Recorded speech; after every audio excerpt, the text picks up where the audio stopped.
ನಮ್ಮ ಸರ್ಕಾರದಲ್ಲಿ ನಮ್ಮ ಪಕ್ಷದಲ್ಲಿ ಯಾವ ಭಿನ್ನಾಭಿಪ್ರಾಯನಿಲ್ಲ. ಈಗ ಕಳೆದ 5 ವರ್ಷ BJP ಕಂಟಿನ್ಯೂಸ್ ಆಗಿ ನಿರಂತರವಾಗಿ ಭಿನ್ನಾಭಿಪ್ರಾಯ ಇತ್ತು.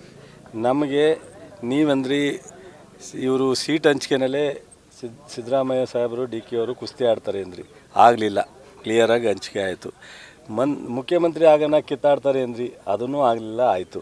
ಮಂತ್ರಿಮಂಡಲ ರಚನೆ ಆಯಿತು. 1.5 ವರ್ಷ ಮುಗಿಸಿದ್ದೀವಿ ಯಶಸ್ವಿಯಾಗಿ. ಎಲ್ಲರೂ ಸದ್ದಿದೆಯಾ?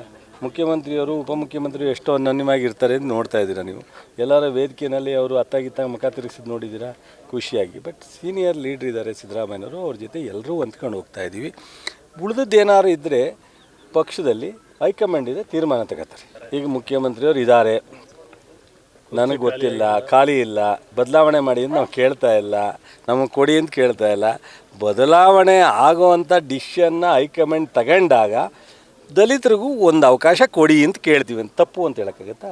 ಮೀಡಿಯಾದವ್ರಿಗೆ ಬೇಕಲ್ಲ, ಅದಕ್ಕೋಸ್ಕರ ಜಾರಕಿಹೊಳಿಯವರು ನಿರಂತರವಾಗಿ ಮಾತಾಡ್ತಾ ಇರೋದು ಆ ಥರ ಬಂದಾಗ ನಮ್ಮನ್ನು ಒಂದು ಕನ್ಸಿಡರ್ ಮಾಡಿ ಅಂತ ಹೇಳಿದ್ದಾರೆ ವಿನ ಸಿದ್ದರಾಮಯ್ಯನ ಪಕ್ಕಕ್ಕೆ ಕೂರಿಸ್ಬಿಟ್ಟು ನಮಗೆ ಕೊಡಿ ಅಂತ ಯಾರು ಕೇಳಿಲ್ಲ. ಸರ್, ತೀರ್ಮಾನ ಆಗಿತ್ತೋ ಆಗಲ್ವೋ, ಬದಲಾವಣೆ ಮಾಡ್ತಾರೋ ಮಾಡಲ್ವೋ, ಯಾರು ಆಗ್ತಾರೋ ಅದೆಲ್ಲವೂ ಸಹ ನಮ್ಮ ಪಕ್ಷದ ಹೈಕಮಾಂಡ್ ನಿರ್ಧಾರ. ಸೊ ನಾವು ಯಾರೂ ಆ ವಿಚಾರದಲ್ಲಿ ತೀರ್ಮಾನ ತಗೊಳ್ತಕ್ಕಂಥದ್ದಲ್ಲ.